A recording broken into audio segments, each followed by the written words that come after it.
Book 39, L. Entry into the Realm of Reality, continued.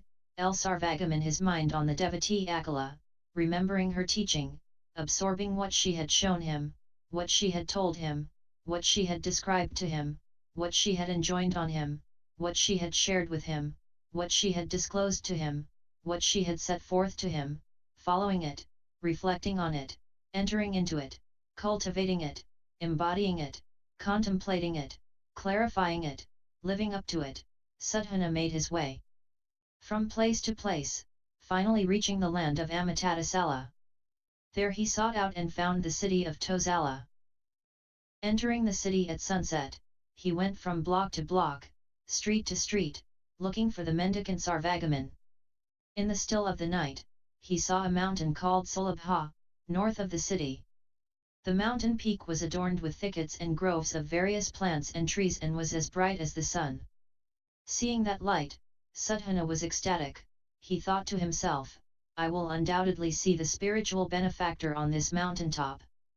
Sadhana went out of the city to the mountain and climbed to the shining peak, where he saw the mendicant Sarvagaman from afar. The appearance of the mendicant was superior to that of the great god Brahma, glorious and radiant. He was walking around surrounded by 10,000 Brahmic gods. Sadhana went up to Sarvagaman, paid his respects, and said, Noble one, I have set my mind on supreme perfect enlightenment, but I do not know how an enlightening being is to learn and carry out the practice of enlightening beings. I hear that you give enlightening beings instruction, so please tell me how to learn and carry out the practice of enlightening beings. Sarvagaman said, It is good that you have set out for supreme perfect enlightenment. I am established in the enlightening practice of going everywhere, I have attained concentration of all observing vision, and I am imbued with the light of knowledge of transcendent wisdom which distinguishes all planes of the cosmos without effort, based on non-being.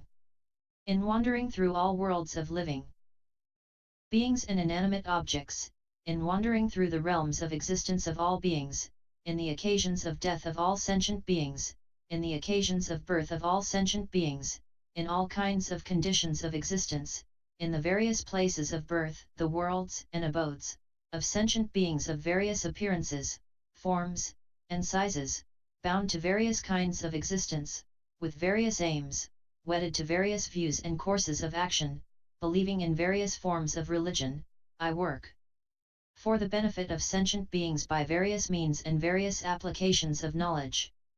Some I help by teaching various worldly arts, by means of the light of mental command of all kinds of arts.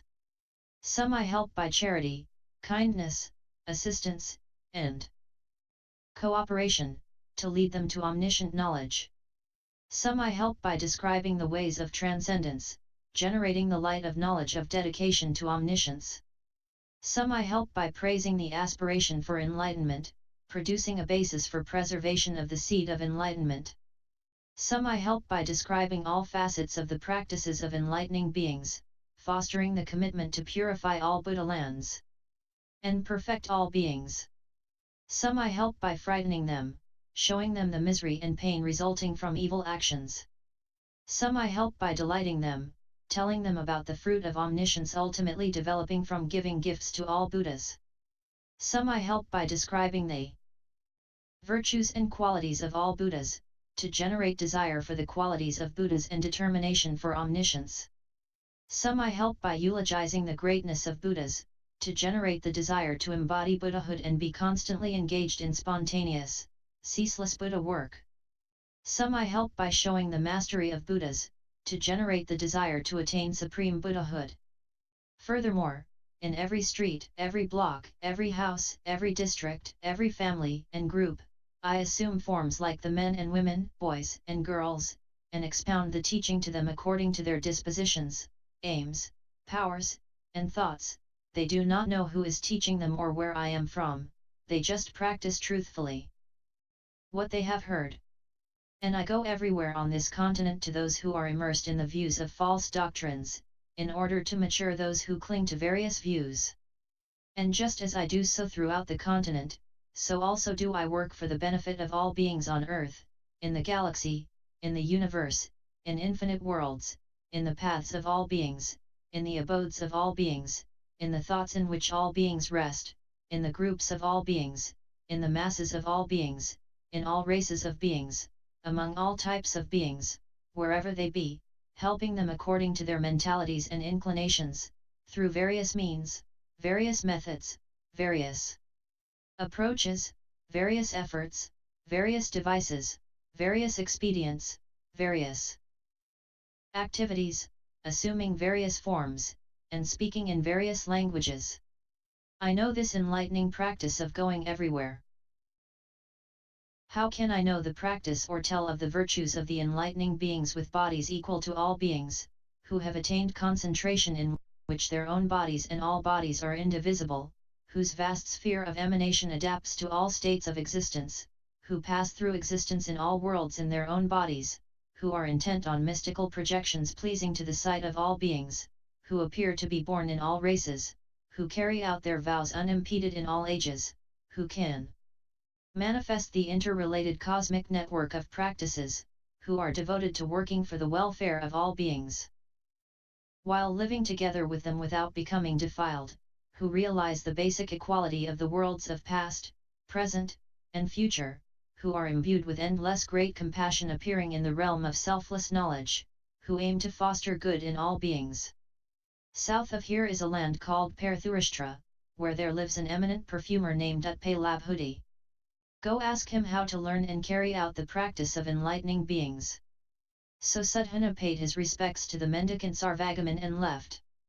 Utpalabhuti, unconcerned with body and life, unconcerned with any material things, unconcerned with enjoyment of any people or places, unconcerned with objects of the senses, unconcerned with enjoying the experiences that go along with having followers, unconcerned with kingship, dominion, or power, concerned with developing, guiding, and purifying all sentient beings, with achieving supreme purity of a Buddha land, with tirelessly attending and serving all Buddhas, with knowing and according with the inherent nature of all things, with permanently attaining the virtues of all enlightening beings, with carrying out the vows of enlightening beings through all ages, with entering the ocean of congregations of all Buddhas, with entering all concentrations of enlightening beings in each particular mode of concentration by mystic transformation, with tirelessly receiving the light of knowledge of all truths through the cycles of teachings of all Buddhas, pondering these and other virtues of all enlightening beings,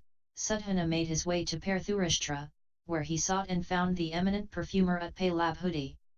Seeing the perfumer, Sudhana went up to him, paid his respects, and said, "Noble one, I have set out for supreme perfect enlightenment, seeking the knowledge common to all Buddhas, wishing to fulfill the vows fulfilled by all Buddhas, wishing to see the embodiments of all Buddhas, wishing to attain the reality body of all Buddhas, wishing to know the body of knowledge of truths of all Buddhas, wishing to purify all enlightening practices, wishing to manifest the sphere of concentration of all enlightening beings, wishing to master the sphere of mental command of all enlightening beings, wishing to disperse all obstructions, wishing to travel through all lands. But I do not know how an enlightening being is to learn and carry out the practice of enlightening beings. How does an enlightening being gain access to omniscience?" Utpalabhuti said, "It is good that you aspire to supreme perfect enlightenment. I know about all fragrances, perfumes, incenses, ointments, and aromatic powders, and how they are compounded and used.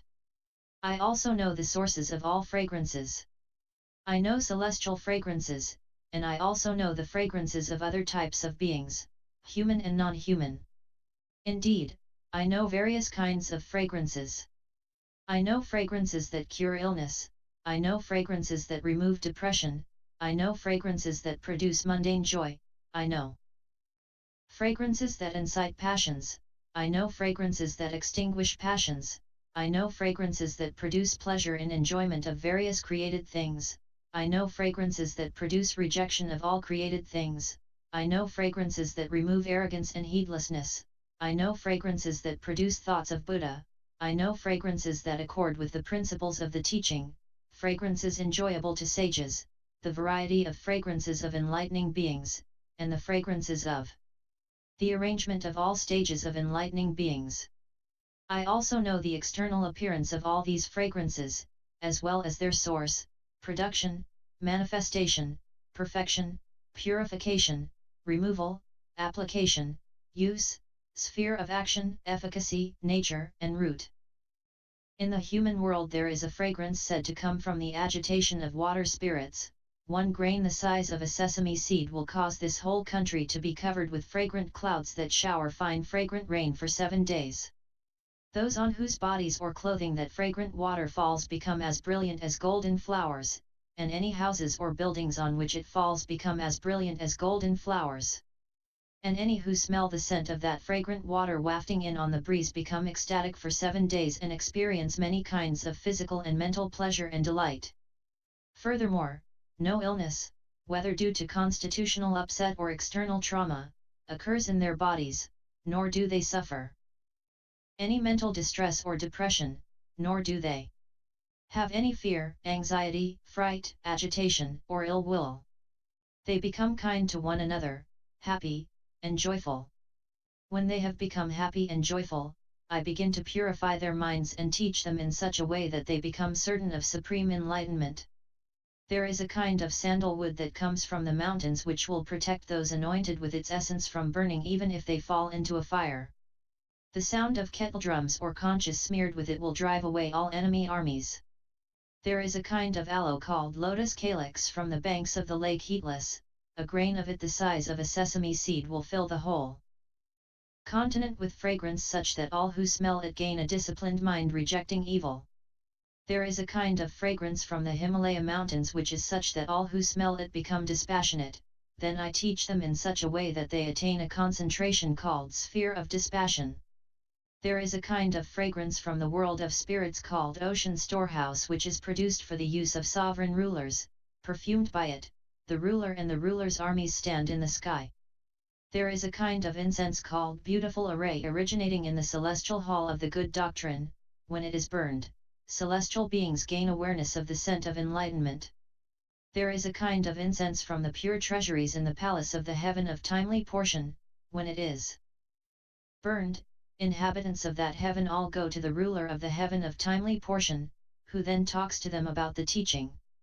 There is a kind of incense in the heaven of satisfaction which, when burned before an enlightened being destined to become a Buddha in one lifetime who is sitting on the throne of the teaching, fills the whole cosmos at once with a great fragrant cloud and causes rain from the great cloud of the teaching to shower in many arrays on the audiences of all Buddhas. There is a kind of incense called fascinating in the palace of the king of the heaven of beautiful emanations which, when burned, causes rain to shower from the cloud of the inconceivable teaching for 7 days. I know this art of perfuming.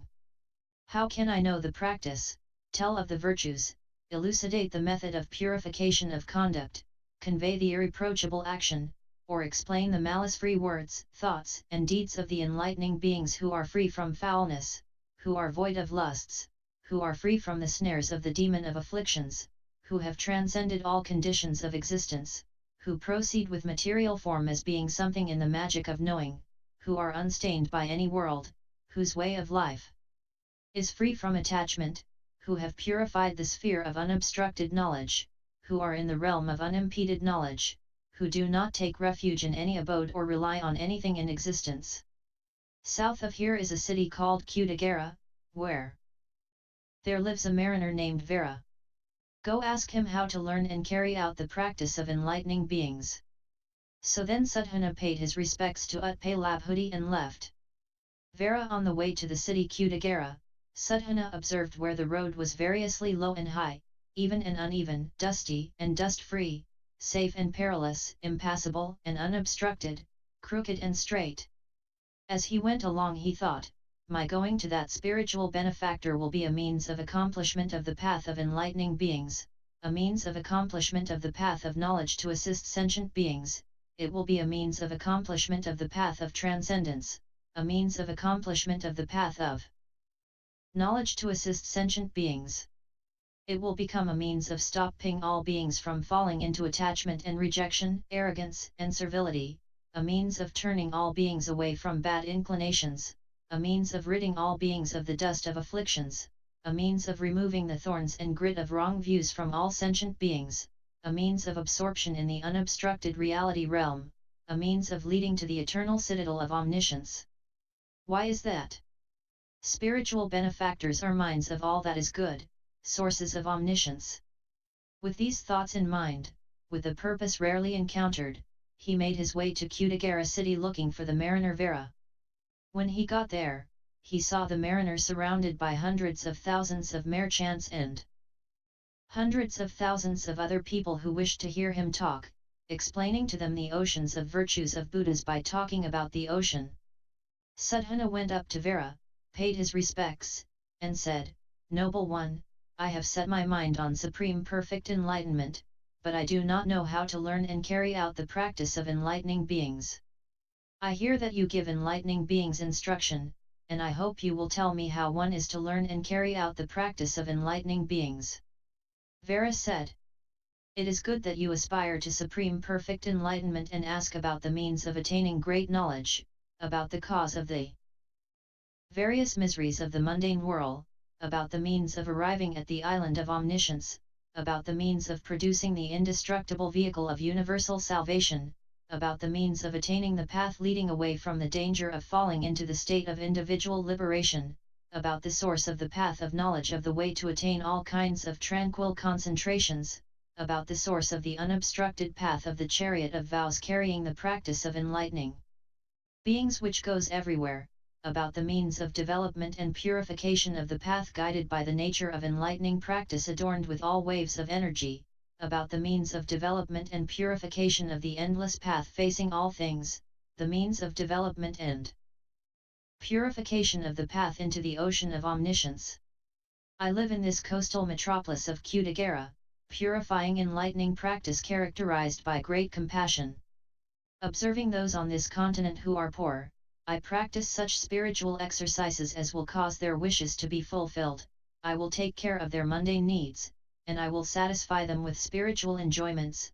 I will teach them the way to accumulate virtue, I will foster knowledge in them, I will promote the growth of the power of roots of goodness, I will inspire them to seek enlightenment, I will purify their aspiration for enlightenment, I will firmly establish their power of great compassion, I will get them to extinguish the misery of the mundane world, I will firmly establish their power to act in the mundane world without tiring, and I will get them to care for all living beings. I will set them at the gate of entry into the ocean of virtue, I will produce in them the light of knowledge of the ocean of truths, I will turn them toward the ocean of all Buddhas, and I will plunge them into the ocean of omniscience.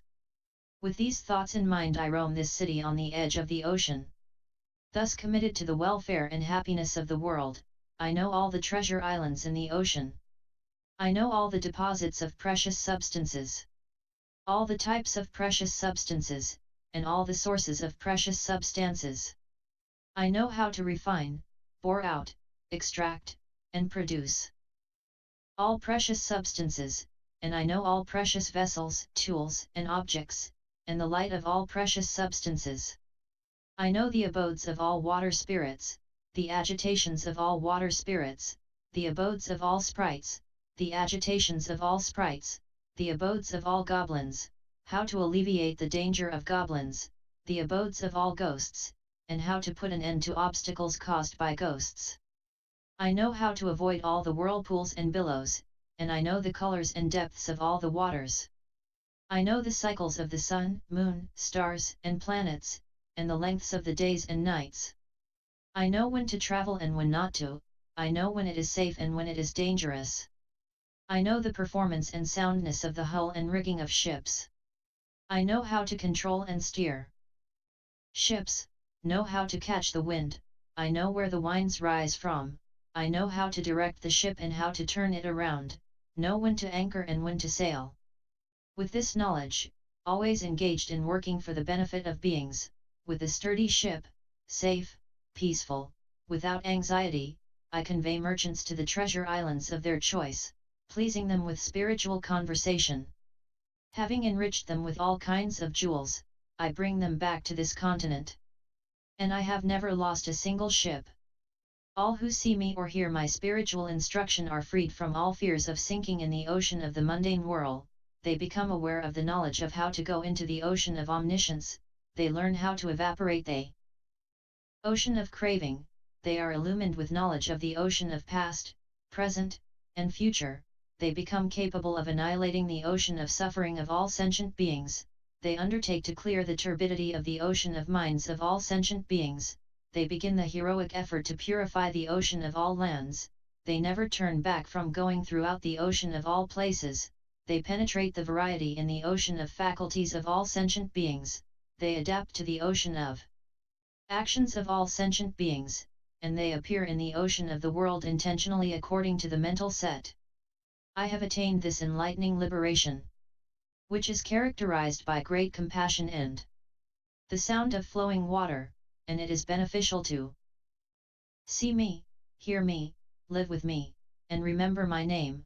But how can I know the practice or tell of the virtues of the enlightening beings who traverse all the oceans of the mundane world, who are unaffected by the ocean of afflictions, who are free from the danger of being engulfed by the ocean of views, who travel the water of inherent nature of the ocean of all phenomena, who travel the ground of inherent nature of the ocean of all beings, who hold the net of means of salvation of all creatures from the oceans of the mundane, who abide in the ocean of omniscience, who pull all sentient beings out of the ocean of attachments, who remain continuously through the ocean of all times, who have true higher knowledge to perfect the ocean of all sentient beings, who do not miss the right occasions to guide the ocean of all sentient beings. South of here is a city called Nandihara. An eminent man named Jayatama lives there. Go ask him how to learn and carry out the practice of enlightening beings. Then Sudhana paid his respects and reluctantly left the mariner Vera. Jayatama, his mind filled with great love for the infinite realm of life, overflowing with great compassion, having amassed immense stores of virtue and knowledge, freed from the defilement of ignorance, passion, and all afflictions, realizing the equality of all things, proceeding equanimously on the path of omniscience, having eradicated the entryways into countless bad tendencies, proceeding heroically by the power of steadfast energy, immune to all evils, filled with great calm by the inconceivable concentrations of an enlightening being, having thoroughly dispelled the darkness of ignorance by the light of the sun of wisdom, adorned with flowers of knowledge, vivified by the moon of bliss and the breeze of means, according with the principles of knowledge of liberation through the ocean of great vows, imbued with knowledge pervading the reality realm unimpeded, facing the entrance of the imperishable city of omniscience, seeking the path of enlightening beings, Sudhana made his way to the city of Nandihara and sought out the eminent Jayatama, whom he saw in a grove at the eastern edge of the city, surrounded by thousands of elders, giving instructions regarding the various affairs of the city, in the course of which he was also talking about spirituality in order to get rid of all egoism, possessiveness, acquisitiveness, clinging to material things, dependency, binding cravings, impeding views, obscuring doubts, beclouding deceit and guile, defiling envy and jealousy, in order to clear and purify everyone's minds, in order to inspire them to delight in the vision of Buddhas by fostering the power of pure faith in them, in order to get them to accept the Buddha teachings by bringing forth the powers of enlightening beings in turn, in order to generate the power of concentration of enlightening beings by revealing to them the practices of enlightening beings, in order to purify enlightening beings' power of recollection by showing them the power of wisdom of enlightening beings. Thus he was expounding the teaching, to inspire them to seek enlightenment. Sudhana went up to the grandee Jayatama, bowed to him, and with respect for the teaching said, I am Sudhana, O noble one, and I seek the practice of enlightening beings. Please tell me how to learn the practice of enlightening beings, how to orient myself to the disciplines that will perfect all sentient beings while I am learning, how to see all Buddhas, how to hear the teaching of all Buddhas, how to remember the multitudes of teachings of all Buddhas, how to carry out the principles of the teachings of all Buddhas, how to perform the practice of enlightening beings in all worlds, how to be indefatigable living in all ages by the practice of enlightening beings, how to perceive the transformation of all who have gone to thusness, how to receive the empowerment of all Buddhas, how to attain knowledge of the powers of all Buddhas. Jayatama said to Sudhana, it is good that you aspire to supreme perfect enlightenment. I am purifying the method of enlightening practice that goes everywhere, by the power of attainment of non-doing based on non-being. By this method of purification of enlightening practice going everywhere, I expound the teaching in all realms of being in the universe, I oppose untruth, I stop controversy, conflict, strife, combat, and hostility. I cut through bonds and break prisons apart. I eliminate fears. I put an end to evil doing, I turn people away from killing, stealing, sexual misconduct, falsehood, slander, harshness, divisive talk, longing, malice, and false views. I get them to stop all compulsive activity and to pursue all right and good actions. I teach everyone all arts and crafts that bring benefit to the world. I elucidate, articulate, explain, and promote all sciences for the happiness of the world. I go along with all false doctrines in order to develop the people involved in them. In order to show the excellence of higher knowledge, to put a stop to all views, to inspire interest in the teaching of all Buddhas, I approach all the celestial beings in the realm of form all the way up to the world of Brahma and expound the teaching to them. And as I teach in this universe, so also do I teach in as many worlds as atoms in 10 unspeakable numbers of decillions of Buddha lands. I teach the ways of Buddhas, the ways of enlightening beings, the ways of Buddhist disciples, and the ways of individual illuminates. I teach about the hells, what leads to hell, and the motives and actions of beings in hell. I teach about animality, the types who tend toward animality, what leads to animality, and the misery of animalistic life. I teach about the underworld, what leads to the underworld, and the misery of the underworld. I teach about heavens, what leads to heaven, and the enjoyments of heaven. I teach about the human world, what leads to the human world, and the variety of pleasant and unpleasant experiences in the human world. Thus I teach about the law of the world, the formation of the world, the decline of the world, the pain of the world, and emancipation from the world. I expound the teaching in order to explain the path of practice of enlightening beings, to remove the ills of the mundane world, to show the virtues of omniscience, to extinguish the pain of infatuation with states of being, to elucidate the unimpeded nature of reality, to clarify the ordinary conduct of the world, to point out the happiness and misery of the conduct of all beings in the world, to show the notions on which all worlds are based, to elucidate the independent state of those who realize thusness, to fend off all active afflictions, and to show the progress of the wheel of teaching of the enlightened.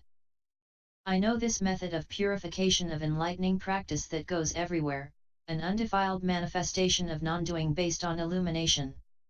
How can I know the practice or tell of the virtues of enlightening beings who have all mystic knowledges, who go throughout all lands with the body of knowledge of illusoriness, who have attained the stage of knowledge of the universal I, who hear all utterances, who have attained control of the light of the way to truth that pervades past, present, and future, who are heroic masters of knowledge comprehending all things, who speak with the voice of totality communicating to infinite sentient beings according to their mentalities, who have phantom bodies the same as all enlightening beings pleasing to the masses of sentient beings with their various wishes, who are intent upon one and the same inconceivable body of all Buddhas, whose body of knowledge pervades past, present, and future, whose sphere is as vast and measureless as the sky. South of here, in the land of Srinaparantat, is a city called Kalingavana, where a nun named Sinhavahurmita lives. Go ask her how to learn and carry out the practice of enlightening beings. Then Sudhana paid his respects to Jayatama and left. Sinhavahurmita then Sudhana made his way to the city called Kalingavana in the land of Srinaparantat, where he asked everyone he met the whereabouts of the nun Sinhavahurmita. As he was looking for the nun, everywhere he went hundreds of boys and girls came together from the streets and intersections and blocked the way. There were also hundreds of men and women, who told him, the nun Sinhavahurmita is in this city, staying in Sunlight Park, which was donated by Jayaprabha, where she is expounding the teaching for the benefit of countless beings. Continued, M.